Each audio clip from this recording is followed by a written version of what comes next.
কয়েকদিন আগে দেখলাম এক কুখ্যাত নেতা সে আদালত কর্তৃপক্ষকে বলেছে আমরা ৩-৪ বারের এমপি ছিলাম, এই জন্য হাতের মধ্যে হ্যান্ডকাপ লাগালে আমাদের প্রেস্টিজ ইস্যু হয়ে দাঁড়ায়, আমাদের ইজ্জত সম্মান নষ্ট হয়। ওই ইজ্জত আলীর নাম নৌ পরিবহন মন্ত্রী, ঠিক কিনা বলে? নৌ পরিবহন মন্ত্রী ওই ইজ্জত আলী বলেছে যে আমরা ৪-৫ বারের এমপি মন্ত্রী, আমাদেরকে হাতের মধ্যে হ্যান্ডকাপ পরায় উঠালে আমাদের প্রেস্টিজ ইস্যু হয়ে দাঁড়ায়। খুব ইজ্জতে লেগেছে, হাতের মধ্যে হ্যান্ডকাপ পরেছে। আমি তো বলতে চাই এই সমস্ত এমপি মন্ত্রীরা এদেশের শ্রেষ্ঠ আলেমদের একটা জুতা বহন করার যোগ্যতা রাখে না।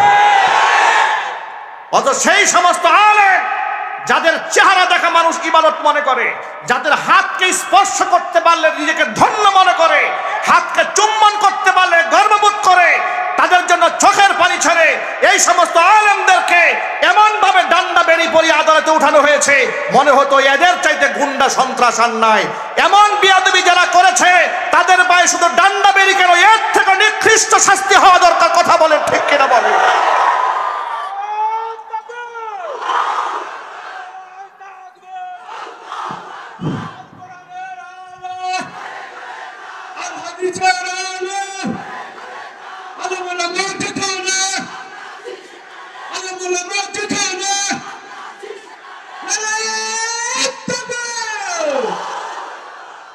আলেমদেরকে মানুষ কত ভালোবাসে।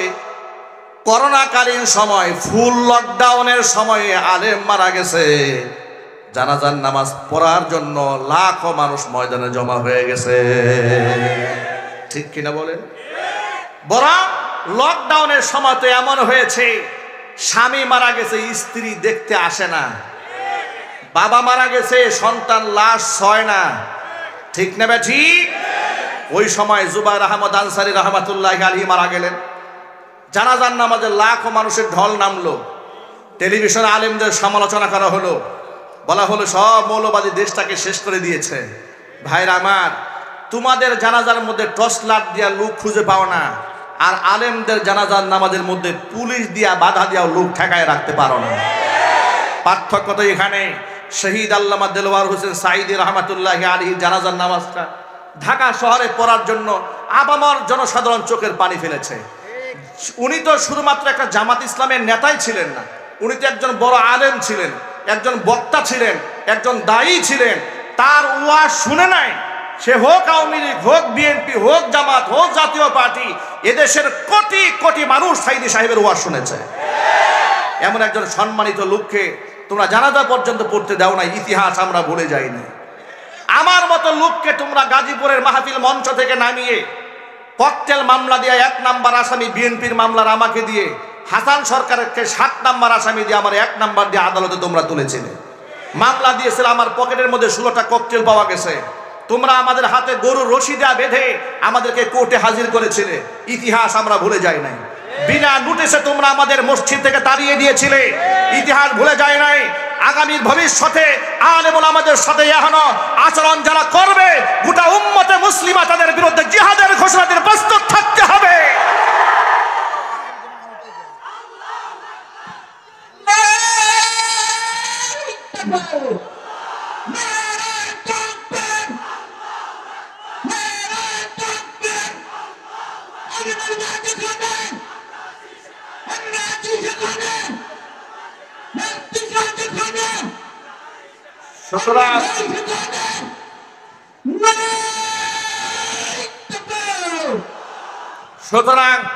সুতরাং ইনশাআল্লাহ আগামী 1 শতাব্দীর ভেতরে এই ভূখণ্ডের মধ্যে আর একটা হাসিনাও তৈরি হবে না, কথা পরিষ্কার। আমি আবার বলছি, পৃথিবীর ইতিহাস সাক্ষী, স্বৈরাচারী হাসিনা এদেশের ইসলাম পন্থীদের সাথে যে আচরণ করেছে, ফেরাউনও সে আচরণ করে নাই। মুসলমানদের পরিচয় দিয়ে এদেশের আলেমদেরকে হত্যা করে রক্ত নিয়ে জাতীয় সংসদ দাঁড়িয়ে যে মহিলা তামাশা করেছে, অন্ততপক্ষে আর যাই হোক এমন স্বৈরাচারীর পক্ষে টু শব্দ করবে এমন মুসলমান ভূখণ্ডে থাকতে পারে না। আপনারা ঐক্যবদ্ধ ছিলেন, ভবিষ্যতে ঐক্যবদ্ধ থাকতে হবে। এদেশ ইসলামের দেশ, এদেশ কোরআনের দেশ, এদেশে আলেম ওলামাদের দেশ। ঐক্যবদ্ধ থাকতে হবে। ইসলাম বিদ্বেষী কোন ব্যক্তি বাংলার জমিন আমরা বরদাস্ত করব না। আপনারা রাজি আছেন কিনা দু হাত দেখতে চায়। আল্লাহ রাব্বুল আলামিন আমাদের সকলকে ঐক্যবদ্ধ থাকার তৌফিক দান করেন। জোরে কোনা আমিন। আল্লাহর কোরআনের বাহিরে যাওয়ার কি আমাদের কোনো সুযোগ আছে?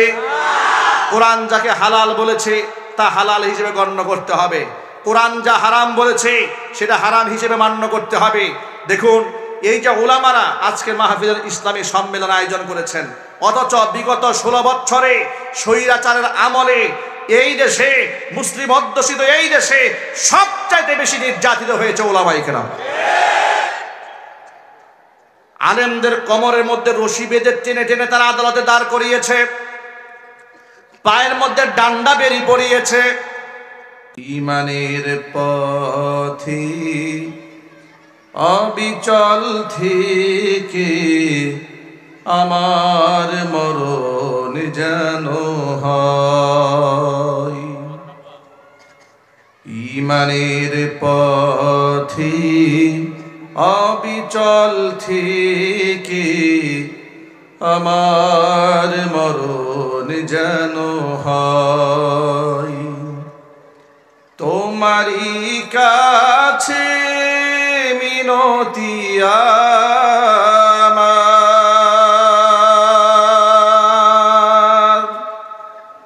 তোমারই কাছে মিনতি আমার, মহামহিম দয়াময়। ঈমানের পথে অবিচল থেকে আমার মরণ যেন হয়। ঈমানের পথে অবিচল থেকে আমার মরণ যেন হয়। প্রতিদিন মিথ্যে মুখোমুখি হই, বেদিন ফাসেকেরা করে হইচই। প্রতিদিন মিথ্যে মুখোমুখি হই, বেদিন ফাসেকেরা করে হইচই। আজাজিলে সে গুমরাহি সুর গান করে তুলে মোহময়। আজাজিলে সে গুমরাহি সুর গান করে তুলে মোহময়। ঈমানের পথে অবিচল থেকে আমার মরণ যেন হয়। তোমারই কাছে মিনতি আমার, তোমারই কাছে মিনতি আমার, মহামহিম দয়াময়। ঈমানের পথে অবিচল থেকে আমার মরণ যেন হয়।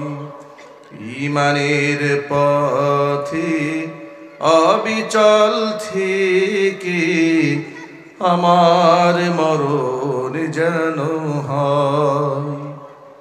ঈমানের পথে অবিচল থেকে আমার মরণ যেন হয়।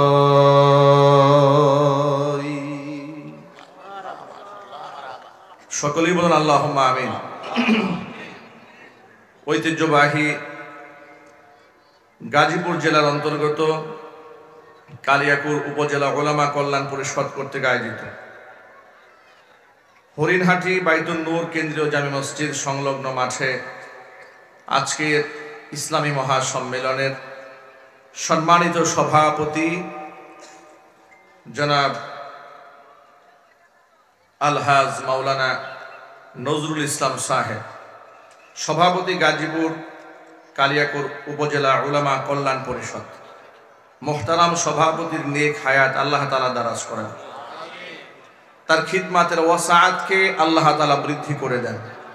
আজকের আমন্ত্রিত বিশেষ অতিথিবৃন্দ, হাজরাত, উলামায়ে কেরাম, মুরব্বিয়ানে আযম, অত্র এলাকা এবং পার্শ্ববর্তী এলাকার বিভিন্ন প্রান্ত থেকে ছুটে আসা দিন দরদি, ইমানদার, পরহেজগার, মুত্তাকি মুসলিম ভাইয়েরা, পর্দার অন্তরালে অবস্থানরত আমাদের সকলের শ্রদ্ধা ভাজন পর্দানিসীন মা এবং বোনেরা, মহান আল্লাহ রব্বুল আলামিনের দরবারে আলিশান লাখ কোটি শুকরিয়া আদায় করছি যে মহান মনিব আমাদেরকে জুলাই আগস্টের বিপ্লবের মাধ্যমে নতুন স্বাধীনতা এনে দিয়ে স্বাধীনভাবে কোরআন সুন্নাহ থেকে আলোচনা করার, আলোচনা শোনার সুন্দর পরিবেশ তৈরি করে দিয়েছেন। এখন স্টেজে উঠার আগে কেউ আমাদেরকে কানে কানে বলে না, হুজুর পরিস্থিতি খুব একটা ভালো না। বয়ানে কেউ আমাদেরকে স্লিপ দেয় না, থানা থেকে কেউ আমাদেরকে ফোন দেয় না, কোনো মাহফিল কর্তৃপক্ষ এখন আর বলে না হুজুর আপনার আইডি কার্ডের ফটোকপি দেন, থানা থেকে চেয়েছে। কেউ বলে না হুজুর পুলিশের ঊর্ধ্বতন কর্মকর্তাকে দিয়ে একটা ফোন দেওয়ান, মাহফিল তো করতে পারছি না, গত রাত্রে থানা থেকে ওসি সাহেব এসে মাহফিল বন্ধ করে দিয়েছে। এগুলো আর কেউ বলে না, ইনশাল্লাহ এগুলো আর কেউ বলতে পারবেও না। ঠিক কিনা বলেন?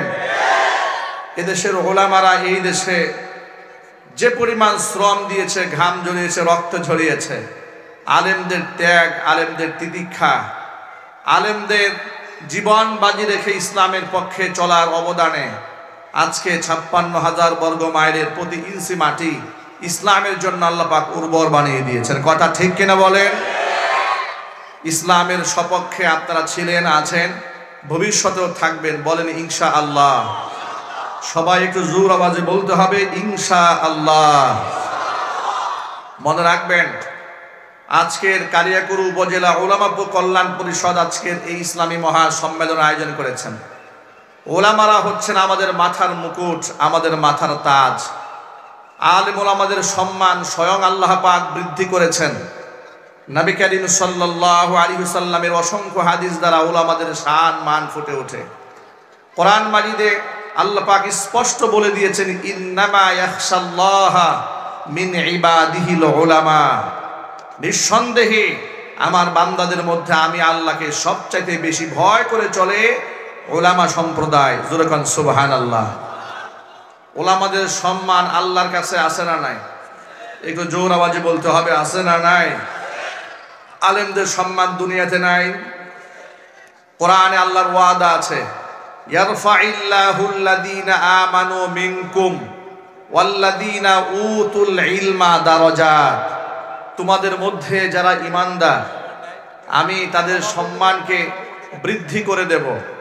যাদেরকে ইলম দান করা হয়েছে, মানে যারা আলেম, তাদের মর্তবাকে আল্লাহ পাক অনেক উপরে উঠাই দিবেন, এটা আল্লাহ পাকের ওয়াদা। শুধু কি তাই, কোরআন মাজিদ আল্লাহ রাব্বুল আলামিন সূরা মারিয়ামের শেষ দিকে স্পষ্ট বলে দিয়েছেন, ইন্নাল্লাযীনা আমানু ওয়া আমিলুস সালিহাতি সায়াজআলু লাহুমুর রাহমানু বুদ্দা। নিশ্চয়ই যারা ঈমান আনে এবং ভালো কাজ করে, মানুষের অন্তরে তাদের জন্য আমি আল্লাহ তাআলা ভালোবাসা সৃষ্টি করে দেই। কোন ব্যক্তিকে আল্লাহ পাক যখন ভালোবাসেন, ফাআলানা ফিস সামা, এই দুনিয়ার কোন ব্যক্তিকে যখন আল্লাহ ভালোবাসেন, আল্লাহ রাব্বুল আলামিন জিবরাইল আলাইহিস সালাতু ওয়াস সালামকে ডেকে বলেন, ও জিবরাইল, দুনিয়ার অমুকের পুত্র অমুককে আমি আল্লাহ বড্ড ভালোবাসি। আল্লাহ পাক যখন তার ভালোবাসার বর্ণনা প্রদান করেন, জিবরাইল আলাইহিস সালাতু ওয়াস সালাম তখন ওই ব্যক্তিকে ভালোবেসে ফেলেন। ভালোবেসেই তিনি ক্ষান্ত হন না, ফাআলানা ফিস সামা, আসমানের মধ্যে এলান করে দেন যাদেরকে আল্লাহ পাক ভালোবাসেন, জিবরাইল ভালোবাসেন। জিবরাইল সমস্ত ফেরেশতাদেরকে বলে দেন, ও ফেরেশতারা শোনো, আল্লাহ পাক অমুক ব্যক্তিকে ভালোবাসেন, আমি জিবরাইল তাকে ভালোবাসি, তোমরাও তাকে ভালোবাসো।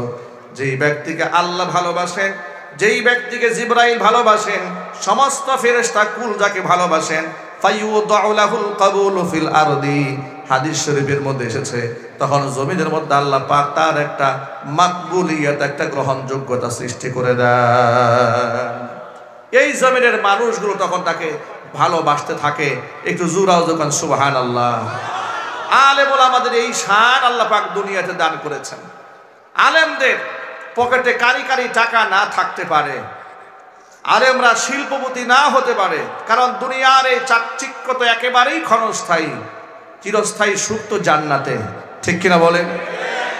দুনিয়ার সফলতা মূল সফলতা নয়, দুনিয়ার ক্ষমতাও মূল ক্ষমতা নয়, দুনিয়ার সম্পদ মূল সম্পদ নয়, দুনিয়ার এই বিশাল অর্জন মূল অর্জন নয়।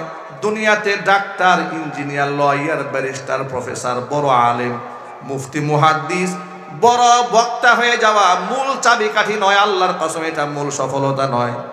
আজকে আমার বয়ান শোনার জন্য হাজার মানুষ জমা হয়ে যায়, আল্লাহর কসম এটা মূল সফলতা নয়। মূল সফলতা কোনটা? মূল সফলতা হচ্ছে আল্লাহ পাক স্পষ্ট বলে দিয়েছেন, কুল্লু নাফসিন দায়িকাতুল মাউত ওয়া ইন্নামা তুওয়াফাউনা উজুরাকুম ইয়াউমাল কিয়ামাহ ফামান যুহজিহা আনিন নারি ওয়া উদখিলাল জান্নাতা ফাকাদ ফাজ।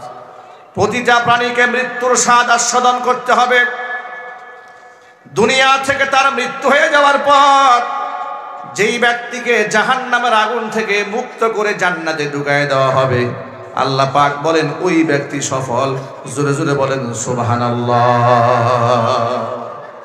দুনিয়ার সফলতা মূল সফলতা নয়, দুনিয়ার অর্জন মূল অর্জন নয়, মূল অর্জন হচ্ছে আখিরাতের অর্জন।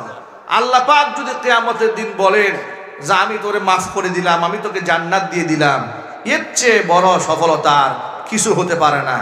আমরা দুনিয়ার সফলতা চাই না, আমরা পরকালীন সফলতা চাই। কারা কারা পরকালীন সফলতা চান হাত দেখান। আল্লাহ কবুল করেন, জোরে কোন আমিন। হাত নামান। প্রিয় ভাইয়েরা আমার, দুনিয়াতে হক্কানি আলেম উলামা, পীর বুজুর্গ যারা হয়, তাদের বিরাট সম্মান আল্লাহ পাক দান করেন। তারা নিজেদেরকে সব সময় আড়াল করতে পছন্দ করেন, মানুষের সামনে বড় করে তোলা হোক এটা তারা পছন্দ করেন না, এটা তারা চান না, এটা তাদের মেজাজ হয় না। আল্লাহর ওলিরা সব সময় নিজেকে লুকায় রাখেন, আল্লাহর ওলিরা কোনোদিন নিজেকে বড় মনে করে না, ঠিক কিনা বলেন? ইমাম আহমদ ইবনে হাম্বল রাহমাতুল্লাহি আলাইহির নাম শুনেছেন আপনারা? কারা কারা শুনছেন হাত দেখি তো ভাই। মাশাআল্লাহ। ইমাম আহমদ ইবনে হাম্বল রাহমাতুল্লাহি আলাইহি কত বড় মাপের আলেম ছিলেন, কত বড় ফকিহ ছিলেন। পৃথিবীতে মাকবুল 4টা মাযহাব আছে, প্রসিদ্ধ। কয়টা? আরো জোরে বলেন। 4টা প্রসিদ্ধ মাযহাবের মধ্যে হাম্বলি মাযহাবের নাম শুনেছেন না? এই হাম্বলি মাযহাবের ইমাম যিনি, তিনি হচ্ছেন ইমাম আহমদ ইবনে হাম্বল। তার লিখিত মুসনাদে আহমদ কিতাবের মধ্যে, একটা কিতাবের মধ্যে তিনি হাদিস জমা করেছেন 50,000। জোরে বলেন সুবহানাল্লাহ। কত বড় মাপের একজন মুহাদ্দিস, কত বড় মাপের একজন ফকিহ, কত বড় মাপের একজন আল্লাহর ওলি ইমাম আহমদ ইবনে হাম্বল রাহমাতুল্লাহি আলাইহি 50,000 হাদিস এক কিতাবে জমা করেছেন। অথচ নিজেকে তারা কিছুই মনে করতেন না। আর আমরা 2টা চটি বইয়ের মধ্যে 2টা বাংলা তরজমা পড়ছে হাদিসের, এর গরমে এলাকায় ইমাম সাহেব থাকতে পারে না। কথা ঠিক কিনা বলেন? গার্মেন্টসে চাকরি করে, কে যেন বুঝাই দিছে যে আমিন জোরে পড়তে হবে, এটা বাংলা তরজমার মধ্যে পড়েছে, বুখারী শরীফের আছে। এইটা তরজমা দেখার পর থেকে এখন উনি মনে মনে বলে, হুজুররা কি পড়ে আর কি পড়ায়, আমার চাইতে বড় মুফতি কি আর আছে, বড় মুহাদ্দিস আর আছে? হুজুরা 12 বছর কি লেখাপড়া করবে? উনি চটি বই পড়ে তার ইলমের গরমে গার্মেন্টসের কর্মীরা ঠিক থাকতে পারতেছে না, প্রায় সময় ঝগড়া লেগে যায়, কথা বলতে হবে, ঠিক কিনা বলেন? অথচ আল্লাহর ওলি ইমাম আহমদ ইবনে হাম্বল এত বড় মাপের একজন আলেম, তিনি সফরে যাচ্ছেন, এমন সময় কোনো একটা মসজিদে এশারের নামাজ জামাতের সাথে আদায় করেছেন। বাহিরে প্রচন্ড শীত, তো তার কাছে পর্যাপ্ত পরিমাণ শীতের কাপড় চাপড় নাই। আল্লাহর ওলিরা তো সিমসাম জীবন যাপন করতেন, তো খুব শীত। তিনি মসজিদে জামাতে এসে নামাজ পড়ে মসজিদের এক কর্নারে বসে তিনি জিকির আজকার করছেন, তাসবিহ তাহলিল করছেন।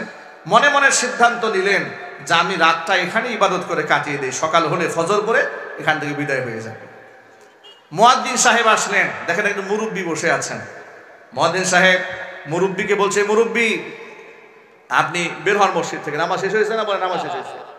তো নামাজ তো শেষে বসে আছেন কেন? মুরব্বী বললেন, দেখুন আমি তো পথিক মুসাফির, তা আমি নিয়ত করেছি যেহেতু বাহিরে প্রচন্ড ঠান্ডা, রাতটা এখানে সারা রাত আমি ইবাদতে কাটাই, ফজরের নামাজটা জামাতে পরে এখান থেকে বের হয়ে যায়। বেচারা মুয়াজ্জিন তাকে চিনে নাই। আর তিনি এমন লোক না নিজের পরিচয় দেখাবেন, হেডাম দেখাবেন। ইদানিং তা আমাদের মধ্যে এমন আত্মহমিকা, দাম্ভিকতা, কিছুতে কিছু হলে বলে, এই মিয়া আমার চেনেন আপনি, আমি কে? কথা বলে না কেন?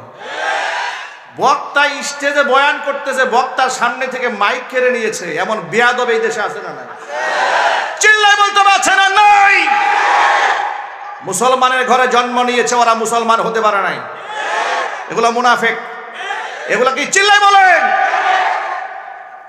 আল্লাহর হাবিব বলেছেন, আল্লাহর নবী বলেছেন, মাল্লাম ইয়ারহাম সগীরানা ওয়া লাম ইওয়াক্কির কাবীরানা, যেই ব্যক্তি আমার ছোটকে স্নেহ করে না, বড়কে সম্মান দেয় না, আলেমদের ইজ্জত যারা দেয় না, নবীজি সাল্লাল্লাহু আলাইহি ওয়াসাল্লাম বলেছেন ওরা মুসলমানের ঘরে জন্ম নিলে ওরা আমি নবীজির উম্মত হতে পারে না।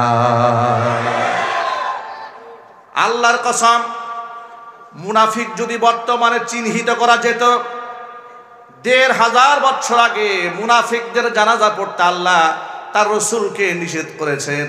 সাহাবায়ে কেরাম মুনাফিকদের জানাজা পড়তেন না, মুনাফিকদের জানাজা আল্লাহর নবী পড়তেন না। যদি ওহির মাধ্যমে নিশ্চিত হওয়া যেত, যেহেতু নবুয়তের দরজা বন্ধ হয়ে গেছে, ওহির দরজা বন্ধ হয়ে গেছে, আমরা কনফার্ম কোনো ব্যক্তিকে সরাসরি মুনাফিক বলতে পারি না। তবে মুনাফিকদের কিছু আলামত কিছু লোকের মধ্যে আমরা দেখতে পাই। যদি কনফার্ম হওয়া যেত, এই যে জানাজার যে আনুষ্ঠানিকতা গোটা বাংলাদেশে আছে, আস্তিক নাস্তিক, নামাজি বেনামাজি, কোরআনের বিরুদ্ধাচরণ করেছে, আলেমদেরকে মৌলবাদ বলে গালি দিয়েছে, জঙ্গিবাদ বলে গালি দিয়েছে, এই রকম লোক এরা যদি মারা যেত, উলামায়ে কেরাম সংঘবদ্ধ ফতোয়া দিতেন ওর জানাজা পড়া জায়েজ নাই। কথা বলতে হবে, ঠিক কিনা? কিন্তু যেহেতু আমার কাছে আপনার কাছে নতুন করে আর ওহী আসে না, এই জন্য বলা যায় না। কিন্তু আলামত দেখে বোঝা যায় এর জানাজা পড়া যে কথা, না পড়াও একই কথা। ভাইরা আমার, এই জন্য মুনাফিক হওয়া যাবে না। মুনাফিক ইসলামের সবচাইতে বড় ক্ষতি করেছে যুগ যুগ ধরে। মুনাফিক কাকে বলে শোনেন? মুনাফিক অন্তরে ইসলাম বিরোধিতা লালন করে, কিন্তু বাহ্যিকভাবে মুসলমানদের কাছে বোঝায় আমি মুসলমান। ঠিক কিনা বলেন? এরকম লোক সমাজে আছে না নাই? কোরআন মাজিদে তাদের সম্পর্কে আল্লাহ বলেছেন, ইন্নাল মুনাফিকিনা ফিদ দারকিল আসফালি মিনান নার, মুনাফিকদের অবস্থা কিয়ামতের দিন হবে জাহান্নামের অতল গহ্বরের স্থান হবে। জাহান্নামের সর্বনিকৃষ্ট স্থান দেওয়া হবে মুনাফিকদেরকে।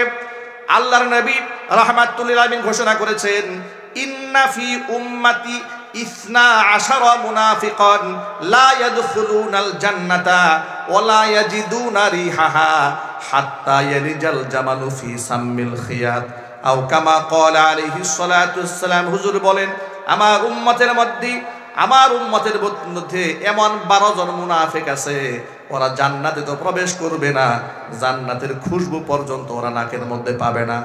অথচ জান্নাতের খুশবু তারা ততক্ষণ পাবে না যতক্ষণ পর্যন্ত সূচের ছিদ্র দিয়া উট প্রবেশ না করবে। এর মানে সুয়ের ছিদ্র দিয়া উট যেমন প্রবেশ করা অসম্ভব, মুনাফিকের জন্য জান্নাতে যাওয়াও ঠিক সেরকম অসম্ভব। আমরা কি মুনাফিক হয়ে মরতে চাই? চিল্লায় বলো, মুনাফিক হয়ে মরতে চাই? তাহলে আলেমদেরকে ইজ্জত দিতে হবে, সম্মান দিতে হবে। উলামারা নবীগণের ওয়ারিস।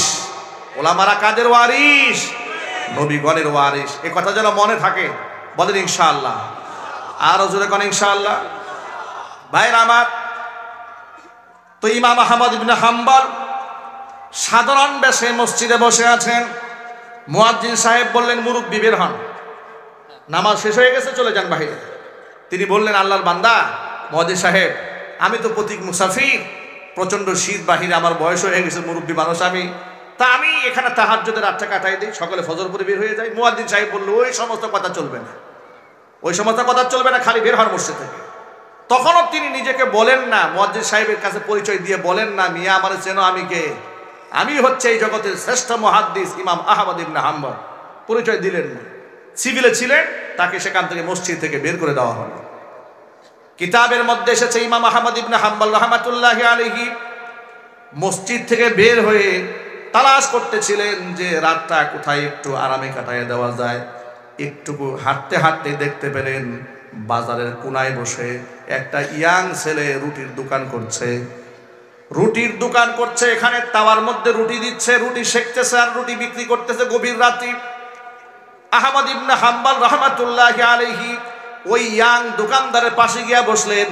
পাশে গিয়া বলছেন, ও দোকানদার, তোমার তাওয়ার মধ্যে রুটি সেকতেছো, আমি যদি পাশে বসে একটু কাছ থেকে তাপ গ্রহণ করি, তোমার কোনো আপত্তি আছে? দোকানদার বলল, মুরব্বি বলেন কি, এটা কোনো বিষয় নাকি? আপনি যদি এখানে বসে একটু তাপ গ্রহণ করেন তো আমার সুবিধা হলো, আমি একটা সঙ্গী পেয়ে গেলাম, কোনো অসুবিধা না, আপনি বসুন। ইমাম আহমদ বিন হাম্বল রাহমাতুল্লাহি আলাইহি তাওয়ার পাশে বললেন, সেখান থেকে তাপ গ্রহণ করতেছিলেন। আর দোকানদারের কি দোকানদারি করে, কেমনে করে পর্যবেক্ষণ করতেছিলেন। তিনি দেখতে পেলেন এই ইয়াং দোকানদার তাওয়ার মধ্যে যখন রুটি দেয় তখন বলে আস্তাগফিরুল্লাহ, আবার তাওয়া থেকে রুটি যখন উপরে উঠায় বলে আস্তাগফিরুল্লাহ, কাস্টমারের হাতে রুটি যখন দেয় বলে আস্তাগফিরুল্লাহ, টাকা যখন গ্রহণ করে বলে আস্তাগফিরুল্লাহ। জবানের মধ্যে কথায় কথায় তিনি ইস্তিগফার পাঠ করছেন। ইয়াং ছেলে এই দোকানদারের আচরণ দেখে ইমাম আহমদ ইবনে হাম্বল বড় অবাক হয়ে গেলেন, আল্লাহর বান্দা জবানে কথায় কথায় ইস্তিগফার কেন পাঠ করা? ইয়াং ছেলেটি বলছে, ও পথিক মুসাফির, তুমি তো জানো না ইস্তিগফারের আমল করতে করতে আল্লাহ পাক আমার মর্যাদা কোথায় উঠিয়ে দিয়েছেন।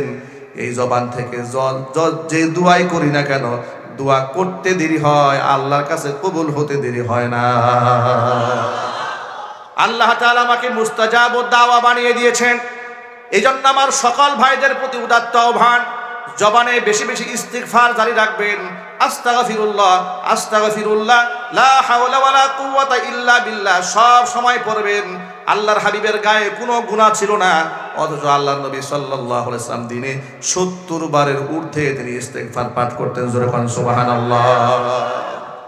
ইয়াং এই দোকানদারের কথা শুনে ইমাম আহমদ ইবনে হাম্বল বড় হতবাক হয়ে গেলেন। যাহারে কি ফিতনার জামানা, যেখানে দোকানদাররা মিথ্যা কথা বলে, ২ নাম্বার জিনিসকে ১ নাম্বার জিনিসের কথা বলে বিক্রি করে, ওজনে কম দেয়, খাদ্যে ভেজাল দেয়। রমজান আসলে তো বর্তমানে আমাদের বাংলাদেশের ব্যবসায়ীদের অবস্থা দেখলে মনে হয় এগুলা সব নরেন্দ্র মোদীর নাতিপুতি। কথা ঠিক কিনা বলেন? আচরণ দেখে মনে হয় না মুসলমান। কৃত্রিম ক্রাইসিস তৈরি করে, খাদ্যদ্রব্য গুদামজাত করে কৃত্রিম ক্রাইসিস তৈরি করে বুটের দাম বাড়িয়ে দেয়, তেলের দাম বাড়িয়ে দেয়, পেঁয়াজের দাম বাড়িয়ে দেয়, খেজুরের দাম বাড়িয়ে দেয়। কথা বলতে হবে ঠিক কিনা? গোটা দুনিয়া অন্যান্য মুসলিম দেশে, দুবাইয়ে, কাতারে, সৌদি আরবে, যার এমনকি অমুসলিম দেশ জার্মানি পর্যন্ত রমজান মাসে দেখেছি যে তারা সেখানে দ্রব্যমূল্য মুসলিমদের জন্য কমিয়ে দিয়েছে। একমাত্র আশ্চর্য দেশ মুসলমানদের দেশ বাংলাদেশ, যে দেশে রমজান মাসে দ্রব্যমূল্য বাড়িয়ে দেওয়া হয়। আমি সকল ভাইদেরকে বলছি, এই ক্ষেত্রে আমাদেরও দোষ আছে। সেই দোষটা কি জানেন? রমজান এসেছিল ত্যাগের জন্য, আমরা ত্যাগের মাস না বানিয়ে ভোগের মাস বানিয়েছি। 11 মাস এই খানা খায় না, জন্মের খানা রমজান মাসে খায়। ঠিক কিনা বলেন? 14 আইটেম নিয়ে বসছি ইফতারে। আরে ভাই, এত ইফতার আইটেম দরকারটা কি? আপনি তো খেজুরকে ফরজ বানিয়ে ফেলেছেন, ওয়াজিব মনে হয় বানিয়ে ফেলেছেন।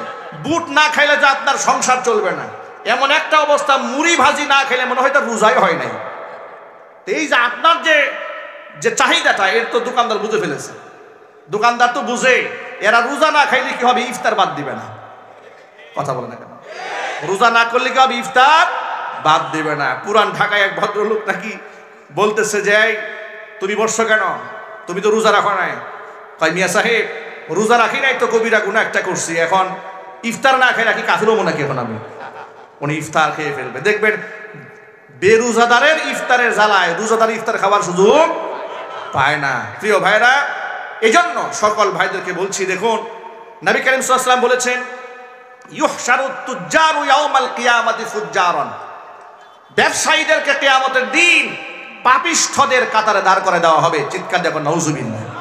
ইল্লা মানিত্তাকা ওয়া সাদাকা, তবে যারা তাকওয়া অবলম্বন করেছে, সততা অবলম্বন করেছে, আমানতদারিতা রক্ষা করেছে, তাদের তাবার বিরাট সম্মান। আত্তাজিরুস সাদুকুল আমিন মান নাবিয়্যিন ওয়াস সিদ্দিকিন ওয়াস শুহাদা, সত্যতাবাদী আমানতদার ব্যবসায়ীদের হাসর হবে নবীদের সাথে। আরো যদি বলেন সুবহানাল্লাহ।